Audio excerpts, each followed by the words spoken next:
Con la dieta y con la utilización de probióticos y prebióticos, básicamente lo que hacemos son modificaciones en la flora transitoria o pasajera. Ya nos hablaba el doctor Suárez sobre la concentración de Firmicutes y Bacteroidetes y del armisticio que hay entre estos dos grupos bacterianos que tienen la capacidad de generar un metabolismo de una adecuada simbiosis para entender esto, qué es lo que pasa en nuestra microbiota. Estas son las principales funciones de la microbiota. En primer lugar, la inmunomodulación; en segundo lugar, la eliminación de toxinas y patógenos; y en tercer lugar, la estimulación del adecuado crecimiento y diferenciación celular intestinal a partir de la producción de ácidos grasos de cadena corta. Hablemos un poquito del síndrome de intestino irritable. Este hace parte de los trastornos del funcionamiento gastrointestinal, que son enfermedades que son crónicas, recurrentes y recidivantes, que tienen la característica de que la mayoría son incurables, pero no tienen connotación mortal. Adicionalmente, deterioran la calidad de vida. En prevalencia mundial se estima que es del 11.2%. Para países como el nuestro, estamos hablando de una cifra que va entre el 15 y el 19%, de acuerdo a esta publicación del año 2012. Esta publicación del año anterior en la revista GAD nos muestra una prevalencia para Latinoamérica del 17.5%, 60% mujeres, 40% hombres y una edad promedio de 37.5 años. Esta es una enfermedad que tiene unos altos costos, tanto directos como indirectos. La mayoría son pacientes sobreinvestigados, lo que nos llevan a que se aumente el número de consultas y aumente la atención en salud. Por otro lado, este grupo de pacientes es la segunda causa de ausentismo laboral en países desarrollados después del resfriado común. Esta es la descripción de la tercera revisión que se hicieron a los criterios de Roma. Si vamos a hablar de una enfermedad, tenemos que conocer en qué consiste. Los criterios de Roma son criterios diagnósticos que a partir de la sintomatología podemos diagnosticar. No es diagnóstico de exclusión.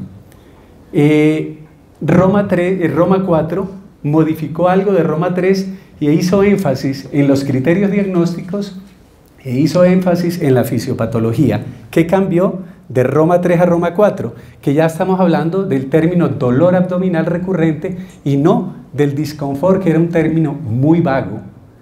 En segundo lugar, se creía que la mayoría, por no decir todos los pacientes, mejoraban al hacer su exoneración, pero se ha encontrado que hay subgrupos, particularmente en los que predomina la diarrea, que los síntomas pueden empeorar al momento de la evacuación. Por otro lado, se ha encontrado una asociación en el cambio en la frecuencia de la deposición y en el cambio de la forma. Y en esto es importante que todos los médicos tengamos o nos vamos familiarizando con la escala de Bristol. La escala de Bristol, tipo 1 y tipo 2, nos indica estreñimiento, es decir, son esíbalos o heces caprinas solas o juntas formando salchicha, y la tipo 6 o tipo 7, que son heces blandas sin forma con bordes deshilachados, heces acuosas sin trozos sólidos. En este punto de estas dos últimas estamos hablando de la diarrea. ¿Por qué se utiliza la escala de Bristol o se recomienda? Porque se ha visto una adecuada correlación entre la forma de las heces y el tiempo de tránsito intestinal. Como vamos a hablar de que hay probióticos y antibióticos que sirven para determinado subtipo, debemos tener en cuenta que hay 4 subtipos de intestino irritable, en los que predomina la diarrea, es decir, en el que el 25%, es decir, una de cada 4 deposiciones es Bristol 6 o 7, o en los que predomina el estreñimiento, en las que por lo menos una de cada 4 deposiciones es Bristol 1 o Bristol 2. Hay un subgrupo adicional que son los mixtos y uno muy pequeño que son los no clasificables. Para países como los Estados Unidos, la prevalencia es una tercera parte para cada uno de los que predomina estreñimiento, diarrea o mixto, y para países de Europa se ha encontrado que hay una mayor frecuencia del estreñimiento y mixtos comparado con los de predominio diarreico. Una breve referencia en que hemos evolucionado en el estudio fisiopatológico. Para los años 50 estábamos hablando de trastornos del ánimo y fue en esa época que se empezó a hablar de la colitis psicógena. Posteriormente, para los años 60 se empezaron a describir trastornos en la motilidad, aumento del tiempo de tránsito en los que predominaba el estreñimiento en el intestino delgado, un aumento de la segmentación de la unión recto-sigmoidea en los que predominaba el estreñimiento. Ya para los años 70 empezamos a hablar de alteraciones en la fase 3 del complejo motor migratorio. Para los años 80 empezamos a hablar de la hipersensibilidad visceral, pero también se encontró hipersensibilidad somática, por eso la asociación con enfermedades como la fibromialgia reumática, que ya hoy día tiene una asociación a partir de la microbiota. Adicionalmente, para el año 90, cuando en el Mundial de Gastroenterología se dieron los primeros criterios para unificar lo que se hablaba antes, que eran los criterios de Manning y los criterios de Kreutz, que inicialmente se utilizaban para procesos de investigación, pero que a partir del año 90 se socializó que se utilizaran como criterios diagnósticos. Empezaron a partir del 90 a describirse los casos de intestino irritable posinfeccioso. En la misma época, para el año 2000, empezamos a hablar de la serotonina y el boom fue la serotonina en el mundo. Empezaron a describirse la utilización de los probióticos, finalmente se empezaron a utilizar dietas libres en gluten y posteriormente las dietas bajas en FODMAPs. ¿Qué es la nueva propuesta fisiopatológica que hace Roma 4? Básicamente que hagamos énfasis en la disregulación del eje microbiota intestino-cerebro. En segundo lugar, la alteración de la microbiota, cómo lleva a la producción finalmente de microinflamación. ¿Qué es lo que se ha descrito en los pacientes con intestino irritable? Que hay una alteración en la calidad y en la cantidad de bacterias a nivel del tracto digestivo.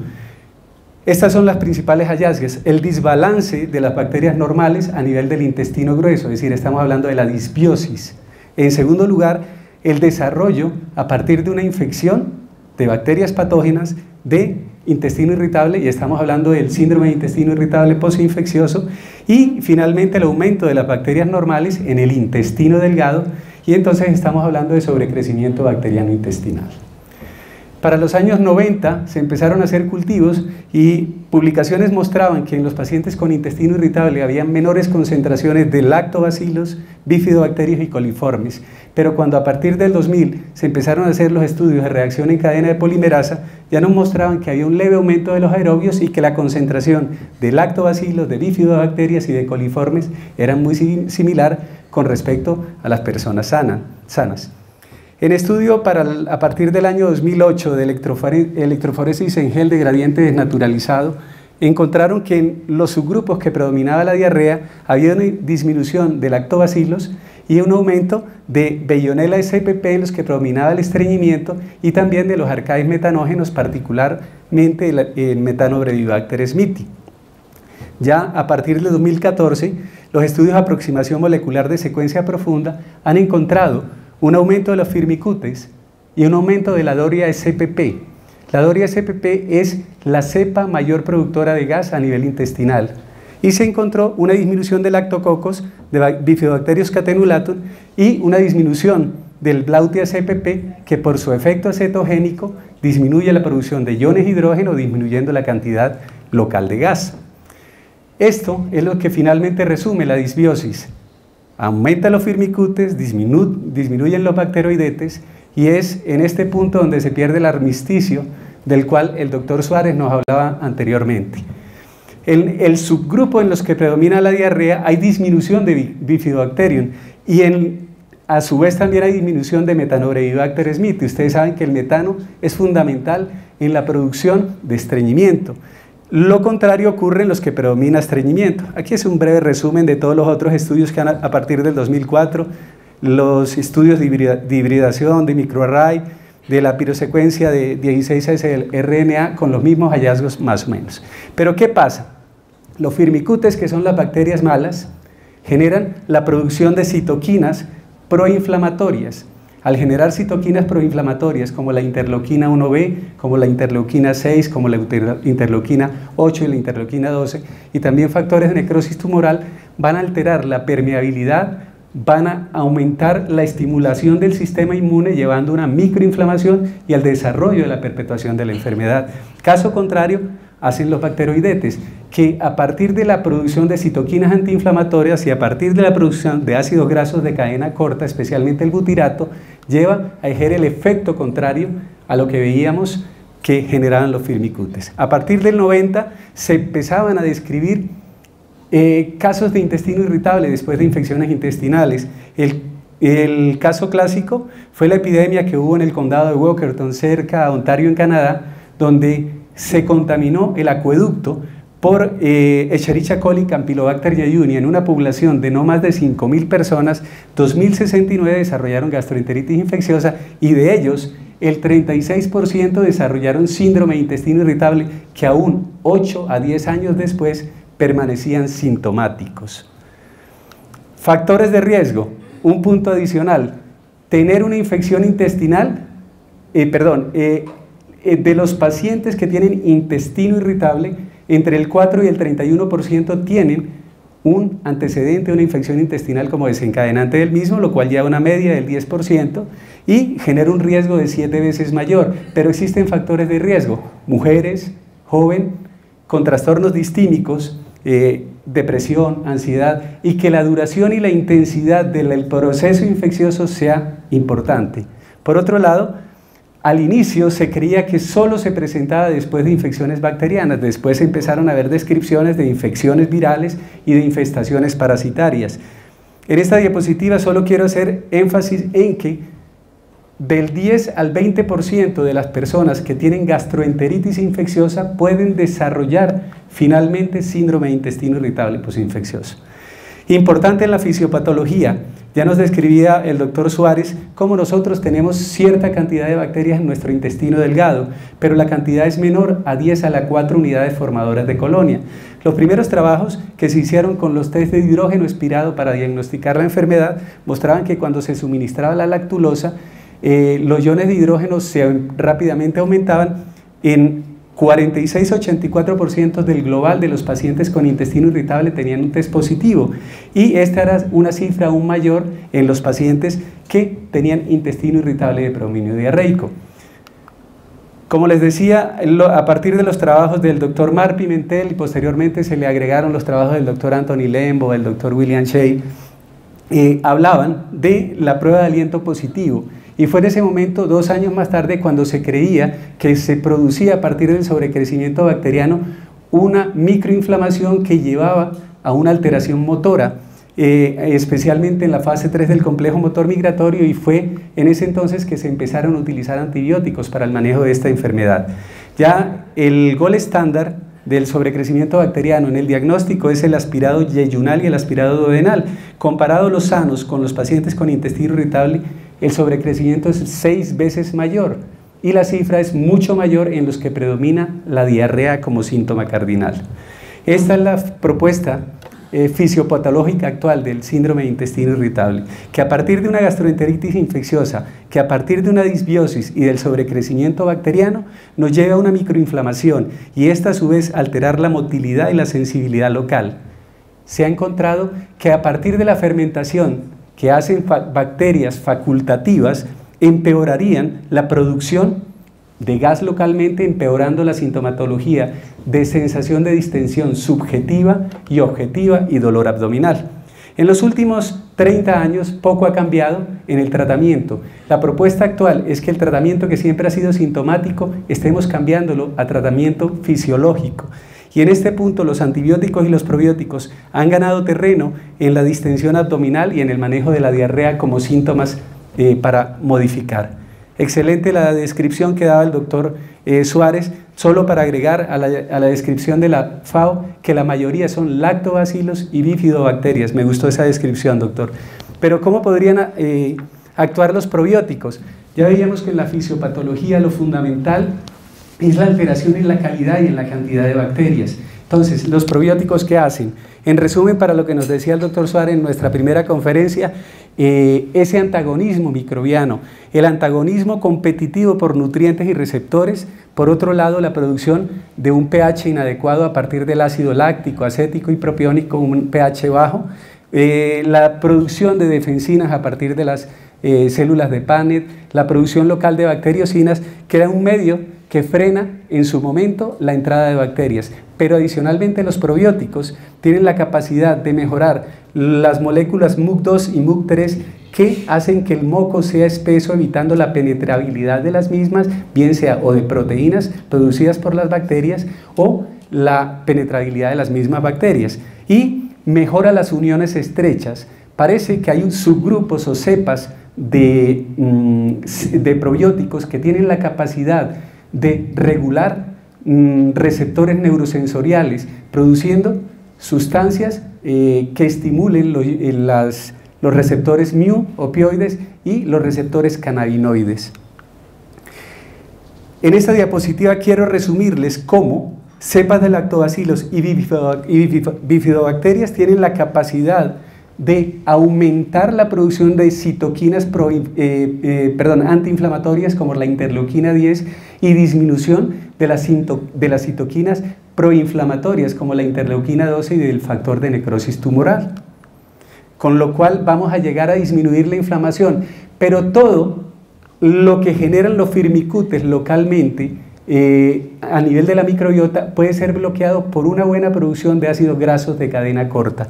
Y vemos algunas cepas, cada una con diferente concentración en producción local de ácidos grasos de cadena corta. Entonces la ganancia es mucho mayor. Pero siempre debemos hablar, cuando venimos a hablar con ustedes o con cualquier médico de cualquier índole, debemos estar basados en guías y en consensos. Esta guía, que es de la Organización Mundial de Gastroenterología de mayo del 2008, fue publicada. En su momento mostraba una evidencia buena para la utilización de probióticos en intestino irritable. Pero lo básico es hablarles de medicina basada en la evidencia, no medicina basada en la conferencia, como hacemos acá.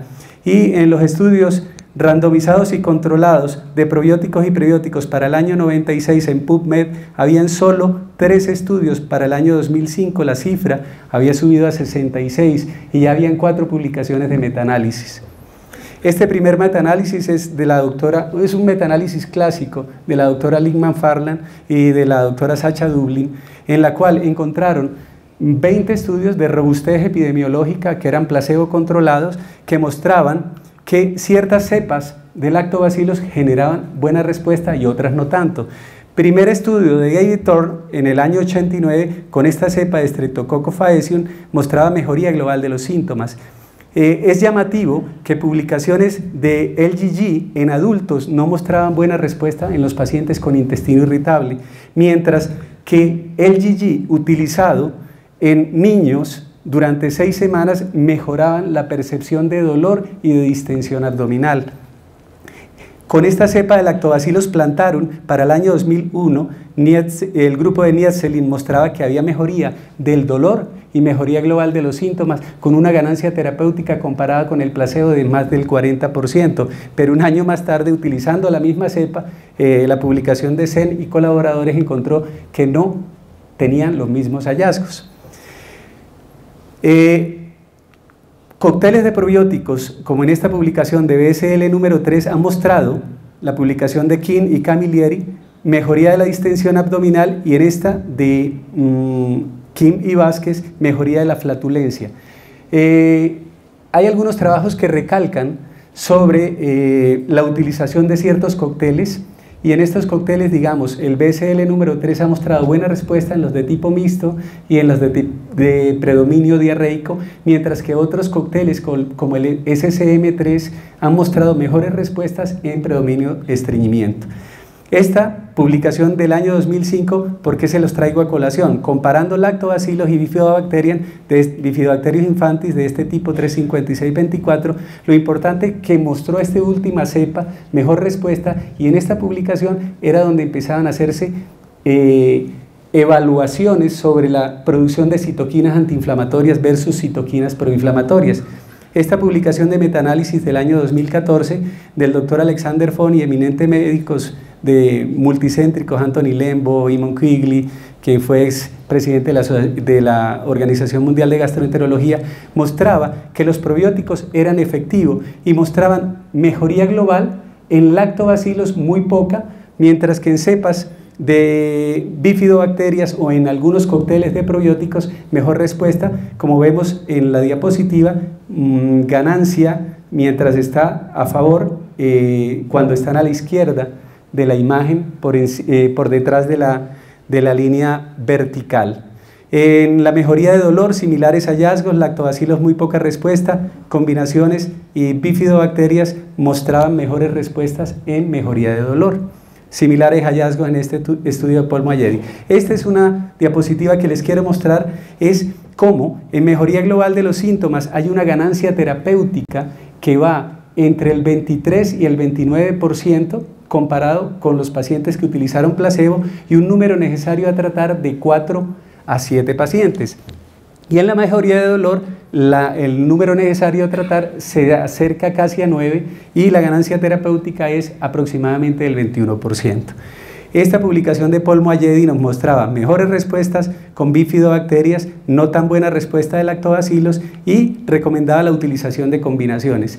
La doctora Abreu en la intervención anterior en la mesa redonda habla cómo o nos comentaba de que puede haber un efecto simbiótico a favor de la utilización de algunas combinaciones, pero a su vez hay combinaciones que pueden inhibir los efectos benéficos de algunas cepas. Ya para el año 2017, la publicación de la Organización Mundial de Gastroenterología nos mostraba niveles de evidencia iguales en Bifidobacterium infantis, nivel de evidencia 2, al igual que esta cepa de Bifidobacterium animalis, que fue una leche fermentada de Laboratorios Danone, que la tuvimos comercial en el país, un nivel de evidencia 2, la utilización de prebióticos como fructoligosacáridos de cadena corta y oligosacáridos en estas dosis de 3 a 5 miligramos por día. Lo que sí es recomendable que no se nos vaya la mano en prebióticos, porque cuando se utilizan muchas veces más de 10 gramos por día, lo que vamos a hacer es que bacterias facultativas fermenten estos prebióticos y empeoren la sintomatología. En esta diapositiva quiero mostrarles cómo en la utilización de un simbiótico de Bacillus coagulans y fructoligosacáridos, nivel de evidencia 2, y este es un estudio español que fue publicado por el doctor Tojo, por colaboración del doctor Adolfo Suárez González y todo un grupo de colaboradores, un grupo de metaanálisis en los cuales mostraban ganancia terapéutica en dolor en los niños con la utilización del GG y en los adultos la utilización de cepas de Bifidobacterium infantis 35624. Esto es en resumen similar a los hallazgos anteriores, pero qué pena que no me quiere correr. Ay, me estoy saltando una de las diapositivas, que es la de prebióticos. En la de prebióticos quiero hacer énfasis en dos cosas. Los prebióticos, muchos de ellos, hacen parte de los FODMAPs, que son oligo-di-monosacáridos fermentables y alcoholes polioles, que por plausibilidad biológica tienen la posibilidad de generar un efecto osmótico o ser fermentados por bacterias, localmente produciendo más gas y pueden, si no los utilizamos a las dosis adecuadas y el prebiótico adecuado, empeorar la sintomatología de los pacientes. Como resumen de probióticos, hay mucha heterogeneidad de los pacientes, de las cepas, de las mezclas y han mostrado moderado beneficio en flatulencia, distensión y dolor abdominal. Quizá la mayor ganancia está en la disminución de la intensidad y la duración de la sintomatología en los pacientes con gastroenteritis infecciosa, que son factores predisponentes para el desarrollo de intestino irritable postinfeccioso. Se recomienda la utilización de bifidobacterias o de mezclas de cócteles demostrados con una duración de por lo menos 4 semanas, utilizados más de 10 a las 10 unidades formadores de colonia por día. Usar antibióticos si el síndrome de intestino irritable no es una enfermedad infecciosa. Esto fue cuestionado posteriormente. La utilización de algunos antibióticos, no me quiere correr Dimas, ahora sí, la utilización de algunos antibióticos, perdón Dimas, mostraron cómo la utilización de aminoglicósidos, de clortetraciclina, mejoría sintomática y mejoría en los test respiratorios. Estos fueron reemplazados un poquitico a partir de la comercialización y los estudios iniciales de la rifaximina. La rifaximina tiene la ventaja sobre los aminoglicósidos, es que se absorbe solo entre el 3 al 5%, perdón, no se absorbe, mientras que los aminoglicósidos se pueden absorber del 3 al 5% con el peligro de oto y nefrotoxicidad. De otro lado, tienen un mayor espectro antibacteriano y adicionalmente el tener un anillo pirimidazólico extra lo hace hidrofóbico y con una alta concentración en zona donde necesitamos, que son zonas ricas en bilis. Concentraciones inhibitorias mínimas hasta del 100% en estafilococo dorado, enterococo faecium, enterococo fecalis y hasta el 85.4 en Escherichia coli. Pero es que el efecto no solo es antibacteriano, inhibiendo su unidad beta del RNA polimerasa, sino que se ha visto que actúa como agonista del receptor pregnano X. ¿Qué hacen estos receptores pregnano X? Son los que generan menor expresión en la producción de citoquinas proinflamatorias y menor señal del factor nuclear Kb, que es el que va a estimular la producción de factores de necrosis tumoral. Por tanto, no es solo por el efecto antibacteriano, sino por el efecto de disminución de las citoquinas en que vamos a mejorar estos pacientes.